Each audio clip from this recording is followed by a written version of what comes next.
High everyone, welcome back to the channel. आणि आम्ही सगळे चाललो आहे आता बाहेर आणि थोडासा वेळ लागणार आहे. म्हणजे आम्ही आता लंचला जाणार, त्यानंतर मूवीला जाणार. सो नवाबला ठेवून जाते मी. इथे शेजारीच एक जण आहेत, त्यांच्याकडेच मी ठेवते. आणि आज त्या नव्हत्या, त्या थोड्याशा बाहेर गेल्या होत्या 1-1.5 तासासाठी, म्हणून मग त्यांच्या आत्याकडे ठेवायसाठी नवाबला आम्ही गाडीतून घेऊन चाललो होतो. त्यानंतर इथे आम्ही लंचसाठी आलो आहे आणि सूप वगैरे जे आहे ते सर्व केलं आहे. अकिरा युद्धवीर आहेत आणि त्यांच्यासाठी पण ज्यूस आलेलं आहे. आणि आज आहे अभिषेकच्या मम्मीचा म्हणजे माझ्या सासूबाईंचा बर्थडे, त्याच्यासाठी आम्ही लंचसाठी आलेलो इकडे. आणि अभिषेक मम्मीला घ्यायला खाली गेला होता, आम्ही आधीच पोचलो होतो. तोपर्यंत मग त्यांनी आम्हाला मुलांना आणि मला सर्व करायला सुरू केलं. पाणीपुरी वगैरे पण या लोकांना पाहिजे होती अकिरा युद्धवीरला, ती पण त्यांनी सर्व केली, ती त्यांनी मस्त खाल्ली. आणि अभिषेक आणि मम्मी ज्या आहेत त्या आलेल्या आहेत. हे जे हॉटेल आहे ते समथिंग फिशी म्हणून आहे, सो फिशसाठी जास्त फेमस आहे आणि फिश खूप छान तिथं मिळतो. खूप मस्त जेवण होतं. म्हणजे आम्ही नेहमी ना बरं असं होतं की आम्ही महिन्यातून एकदाच जातो असं प्रॉपर लंचला किंवा डिनरला तर नाहीच जात लंचला, तर आम्ही बार्बिक्यूला जातो, बार्बिक्यू नेशन किंवा ॲब्सोल्यूट बार्बिक्यूलाच जातो. पण आज फर्स्ट टाईम आम्ही वेगळं असं काहीतरी ट्राय केलं. खूप सही जेवण होतं आणि हे मिनी बर्गर्स जे होते ते तर एकदम मस्त होते, पोरांना खूप आवडले. फक्त ना हे बुफेच्या ठिकाणी जेव्हा आपण जातो ना त्यावेळी वेस्ट खूप होतं असं मला वाटतं, जेवण वाया जातं. म्हणजे कारण ते वाढतात बरोबर आणि त्यावेळी वाटतं की आपण घ्यावं आणि एका पॉईंटला फुल होऊन जातं. सो त्यानंतर असं होतं की नाही, खायची इच्छाच होत नाही. तसं आज आमचं रोटीच्या बाबतीत झालं. रोटी आम्ही एक्स्ट्रा मागवल्या कारण त्यांचं किचन बंद होत होतं, पण ती रोटी काही गेलीच नाही. आणि त्यानंतर प्लेट ऑफ हेवन, माझं सगळ्यात आवडीचं जे आहे ते डेझर्ट मी खूप आवडीने खाते. मला तर असं वाटतं ना मी बाकी काही खाण्यापेक्षा डेझर्टसाठीच जात असेल तिकडे. आणि कॅरमल कस्टर्ड होतं, बरंच काय होतं, छान होतं. आता बार्बिक्यू नेशनला खूप जास्त ऑप्शन्स असतात डेझर्टमध्ये, इकडे थोडे कमी होते. मग गेलो आणि त्यानंतर आम्हाला जायचं होतं मूवीला, पण आमचं लंच कधी होईल हे काही कन्फर्म नव्हतं, म्हणून आम्ही तिकीट्स काढले नव्हते. छावाला जायचं होतं आणि नंतर इतके दिवस झाले तर आता तिकीट्स मिळतील वगैरे असं आम्हाला वाटलं होतं, पण तिकीट्स आम्हाला मिळालेच नाहीत. त्यामुळं आम्ही फक्त लंच करूनच आम्हाला घरी जावं लागलं. आता इथे त्यांनी काही केक वगैरे म्हणजे कॉम्प्लिमेंटरी नव्हता त्यांच्याकडून, सो आम्ही ऑर्डर केला बाहेरून केक आणि म्हटलं चला इकडेच आलेलो आहे तर केक कट करून घेऊया मस्तपैकी. आणि खूप सुंदर कॉफी काहीतरी होतं, मला माहीत नाही फ्लेवर काय होता, पण सुंदर होता. मग केक आम्ही म्हणजे मम्मीने कट केला. बऱ्याच जणांना माहिती नसेल जे नवीन आहेत त्यांना की सासूबाई आहेत या कुठे राहतात, तर ह्या विक्रोळीमध्ये जिथे मी आधी राहायचे तिथे राहतात. आणि आता त्या आमच्यासोबत नाहीत राहत, त्या तिथे एकट्या राहतात. आणि तर असं आहे. त्यानंतर मग आम्ही छोटंसं एक केक कटिंग सेरेमनी केलं, थोडंसं फोटोज वगैरे काढून.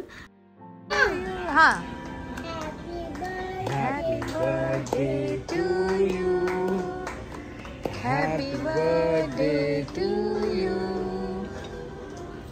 Happy birthday dear mummy, happy birthday to you.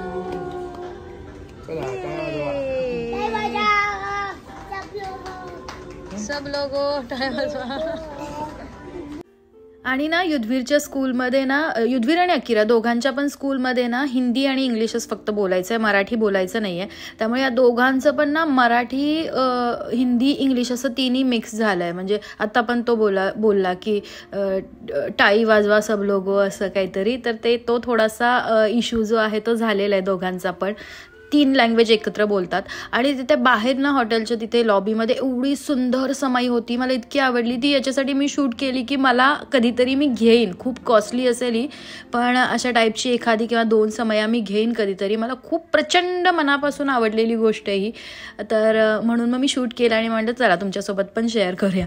त्यानंतर घरी आलो, थोडा वेळ टाईमपास केला, इकडचं तिकडचा गप्पा मारल्या आणि ना मी चहा ठेवला आणि चहा गाळते. आता तुम्हाला प्रश्न पडला असेल की असा काय चहा गाळते, तर झालं असं होतं की चहाचं जे गाळणं होतं ते डिशवॉशरमध्ये होतं आणि डिशवॉशर संपण्यासाठी ऑलमोस्ट 1 hour 20 minutes वगैरे बाकी होते आणि दोन्ही गाळणी त्यामध्ये गेली होती. माझ्या डोक्यात नाही आलं की काढून ठेवावं.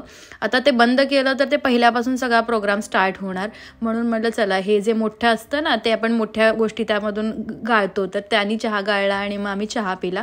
त्यानंतर नवाबला सोडलं होतं तर त्याला घ्यायला जायचं होतं आणि तो कुत्रा जो आहे तो माहिती आहे तुम्हाला, मी सांगितलं होतं. तर तर त्याच्यासाठी मला काठी पण सोबत रोज घेऊन जावी लागते. मग नवाबला घ्यायला गेले, त्याला वॉक करवलं आणि त्यानंतर आले.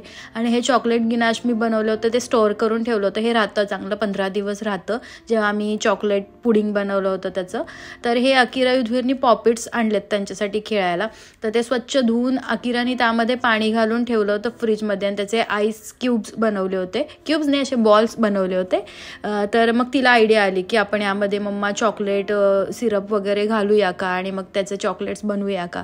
तर मग मी बोलले आहे आपल्याकडे चॉकलेट जे आहे ते अवेलेबल आहे, आपण ते करू शकतो. तर ती मला बोलली की चल मला त्यामध्ये सगळे घालून दे आणि मग मी बनवते. त्यानंतर युद्धवीर झोपला होता थोडा वेळ, त्याला झोपू दिलं मी, कंटाळला होता त्यामुळे. आणि हे स्क्विड गेम फिवर जो आहे तो अजून आमच्यातला काही संपलेला नाही आहे. दिवसातून 10 वेळा हे गाणं लागतं, मिंगल जे आहे ते, आणि पोरं नाचतात. तेच अकिराचं इथं चाललं आहे. म्हटलं चला तुमच्यासोबत पण कॅप्चर करूया आणि तुमच्यासोबत पण शेअर करूया. बाय द वे स्क्विड गेमचं मिंगल गाणं मला पण खूप आवडतं, छान वाटतं, म्हणजे मजा येते ऐकायला. मी पण बऱ्याचदा ऐकते आणि अकिरा विरूमुळे तर सारखंच होतं. तुम्हाला आवडतं की नाही ते पण मला सांगा.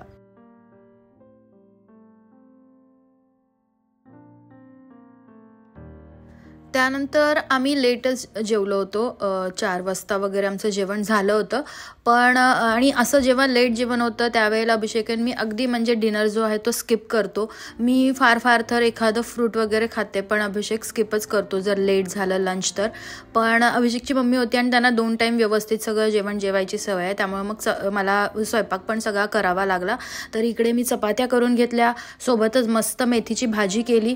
आणि खूप इच्छा होत होती मेथीची भाजी बघून म्हणजे खावं असं, पण काही गेलंच नाही. एकच घास फक्त खाल्ला. आणि अकिरा बघा साईडला, तुम्हाला अकिरा दिसत असेल, मी ॲप्रन घालून जेव्हा काम करते ना तेव्हा तिचं किचन सेट चालू असतं किचनमध्ये, तिच्या काय काय करायचं ते. ती पण ॲप्रन वगैरे घालून आणि सारखी चेक करते बघा की मम्मा काय करते. आणि सेम त्याच सगळ्या गोष्टी तिला करायच्या असतात. पण ना मला खूप भीती वाटते की मला ती इतकं कॉपी करते आणि माझ्याकडून काहीतरी चुकलं आणि तिने ते चुकीचंच तसं शिकलं. तर त्यामुळे मी खूप कॉन्शियस असते या बाबतीत की मी कुठेही चुकणार नाही आणि सगळ्या गोष्टी अशा परफेक्ट कराव्यात ज्या की अकिरा शिकते. कारण ती जर एवढं कॉपी करत नसती तर इतकं काही वाटलं नसतं, पण ती सगळ्या गोष्टी फक्त याच बाबतीत नाही, A to Z सगळ्या बाबतीत, बोलणं चालणं सगळ्या बाबतीत कॉपी करते. सो थोडंसं मला एक टेन्शन असतं की काय होईल काय म्हणजे ही माझ्याकडून योग्य गोष्टी जात आहेत की नाहीत, की काय चुकीचं जात आहे. आणि असंच असतं मला वाटतं की मुलं आपल्याला कॉपी करतात तर हे थोडीशी जागरूकता म्हणू आपण असायलाच पाहिजे आपल्यामध्ये. कारण कोणीतरी आपल्याला कॉपी करत आहे तर आपलं बेस्ट कॉपी करावं, असं नाही की आपली मुलंच, दुसरं पण कोणी असेल तर त्यांनी आपलं बेस्ट कॉपी करावं असं वाटतंय. आणि जे मोठे लोक असतात त्यांना माहिती आहे की चांगलं काय वाईट काय कॉपी करायचं, पण आपल्याच मुलांना हे माहिती नसतं. त्यांच्यासाठी पालकांचं सगळंच बेस्ट असतं. त्यामुळे ते थोडंसं कुठंतरी एक टेन्शन राहतं मला नेहमी डोक्यामध्ये माझ्या. आता मी तुम्हाला भेटते नेक्स्ट मॉर्निंग, संडे मॉर्निंगला मी तुम्हाला भेटते. आणि जास्त काही मी शूट नाही केलं, कारण कसं होतं काल तर बड्डे होता मम्मींचा, आम्ही बाहेर गेलो होतो तेव्हा तर मी शूट करू शकले असते. स्टील मला असं वाटतं की मी अभिषेक माझं मुलांचं कितीही शूट करू शकते, बट मम्मींच्या बाबतीत आय एम नॉट शुअर की त्या किती कम्फर्टेबल आहेत. त्यांना माझ्याशी म्हणजे असं काही नाही आहे की तुला जे शूट करायचं आहे व्लॉग टाक, रील्स टाक, डान्स कर, गाणं म्हण, जे करायचं आहे ते कर, बट आय डोंट नो त्यांना त्या किती कम्फर्टेबल आहेत स्वतः दिसण्यामध्ये. त्यामुळं कारण मला स्वतःला ते कम्फर्टेबल त्या वाटत नाहीत, त्यामुळं मग मी जास्त काही शूट वगैरे करत नाही. आणि कालचा त्यांचा दिवस होता त्यामुळं मग मी खूप काही केलं नाही, थोडंसं टाळल्या गोष्टी शूट करायला वगैरे. आणि मग घरी आल्यानंतर थोडंफार तुमच्यासोबत शेअर केलं, थकवा पण आला होता. आणि म्हणून मग दुसऱ्या दिवशी आता मी इथं कलर लावते आहे. मी युजली कलर लावणं बंद केलं आहे, ऑलमोस्ट 1 वर्ष 1.5 वर्षांपूर्वी लावलं असेल. त्यानंतर मी कलर केसांना लावला नाही आहे. पण आता झालं असं की मला लावायची आहे मेहंदी पण, आणि मला करायचं आहे हेअर स्पा. तर स्पा करायच्या वेळेला तिने मला सांगितलं की आधी स्पा कर आणि मग कलर मेहंदी जे काय तुला लावायचं ते लाव, म्हणजे तो कलर व्यवस्थित बसतो, तो जात नाही आणि स्पा पण छान होतो. तर मी टाळत होते इतके दिवस, पण आता मी माझं रोजच्या रोज कुठे ना कुठे फिरणं होते आणि खूपच पांढरे केस दिसायला लागले. आणि हे जेनेटिक आहे, म्हणजे मला असं नाही की मी काही यूज केलं आहे खूप साऱ्या गोष्टी म्हणून पांढरे झालेत, तर नाही, माझ्या वडिलांकडून आलेली ही गोष्ट आहे. आमच्यात सगळ्यांचे केस खूप लवकर पांढरे होतात आणि माझे तसे उशिराच झाले म्हणायचं. तर म्हणून मग हेअर कलर लावून घेते, कारण मेहंदी भिजवा रे आणि ती लावा रे हे सगळं नाही आहे. आणि माझे ना जिथं मी आत्ता तुम्हाला दिसतंय ज्या पोर्शनला मी लावते आहे ना कलर, तेवढाच पोर्शनला फक्त पांढरे केस आहेत. तुम्हाला पाठीमागे कुठेही एक शोधून सुद्धा एक केस दिसणार नाही पाठच्या बाजूला, फक्त हे पुढच्या बाजूलाच पांढरे केस आहेत आणि तेच इरिटेटिंग आहे. तर बऱ्याच जणांनी मला विचारलं होतं मेहंदी कशी लावते ते दाखव. तर अशीच लावते जसं मी आत्ता हे लावते ना, फक्त मेहंदी लावते त्यावेळेला दोन्ही हातामध्ये ग्लव्ज घालते आणि नाहीतर मग आज फक्त एकाच हातामध्ये ग्लव्ज मी जो आहे तो घातला होता. तर याच पद्धतीनं मी लावते आरशात बघून आणि होतं छान. म्हणजे आता मी तुम्हाला नेक्स्ट व्लॉगमध्ये दाखवेन की जो कलर आला आहे तो व्यवस्थित आला आणि पांढरे केस काही राहिलेले नाही आहेत. मेहंदीला पाठीमागे थोडंसं डिफिकल्ट जातं, पण ते पण मी तुमच्यासोबत शेअर करेन जेव्हा पण मी स्पा करून झाल्यावर. आता हा कलर जेव्हा जाईल तेव्हा मी शेअर करेन की कशी मी मेहंदी लावते ते. आणि हे जे आहे ते मला डिफिकल्ट बिलकुल वाटत नाही, कारण मी जसं मला समजतं तसं मम्मीचं बघत आली आहे. मम्मी स्वतःच मेहंदी म्हणा किंवा कलर म्हणा हे स्वतःच ती आरशात बघून सगळं करत असते. सो तिच्याकडूनच मी हे जे आहे ते शिकलेली आहे. आता कलर मी कोणता लावते वगैरे हे प्रश्न तुम्हाला पडतील, पण मी लावतच नाही. पण आत्ता अभिषेकचा एक गार्नियरचा होता तोच मी लावते. तसं मी काही विचार करत नाही सूट होईल नाही होईल. आता फक्त पांढरे केस लपवणं एवढाच माझा मोटो आहे. त्यानंतर पिलिग्रीमचं जे पिलिंग सोल्युशन आहे ते यूज करते मी, कारण थोडंसं स्वतःकडे कुठेतरी दुर्लक्ष होतं आहे असं मला वाटतं आहे आणि त्यामुळं म्हटलं नाही चला आता आपल्याला स्वतःकडे लक्ष देणं गरजेचंच आहे. तुम्ही पण स्वतःकडे दुर्लक्ष करत असाल कामाच्या गडबडीत, मुलांच्या गडबडीत, तर तसं करू नका. स्वतःला प्रायोरिटी ठेवणं खूप गरजेचं आहे. म्हणजे मुलं, घर हे सगळं आलंच आणि आता मी ठरवलं आहे की मी स्वतःला पण म्हणजे अभिषेक, अकिरा युद्धवीर यांच्यासोबत स्वतःला पण प्रायोरिटीमध्ये ठेवेन आणि यानंतर बघू मग कसे चेंजेस होत आहेत माझ्यात. तुम्हाला दिसतीलच, तुमच्यासोबत शेअर करेनच. तुमच्या ज्या काही कमेंट्स आल्या आहेत कालच्या व्लॉगला परवाच्या त्यामुळं मी हे ठरवलेलं आहे. तर चला हा व्लॉग होता असा, एवढासाच होता, फार काही मी दाखवू शकले नाही त्याबद्दल आय एम सो सॉरी. पण आय होप तुम्हाला आवडला असेल आणि आवडला असेल तर लाईक करा, कमेंट करून मला सांगा, आणि मी मोटिवेट होते. आणि पुन्हा भेटते नेक्स्ट व्लॉगमध्ये. तोपर्यंत bye, take care, thanks for watching.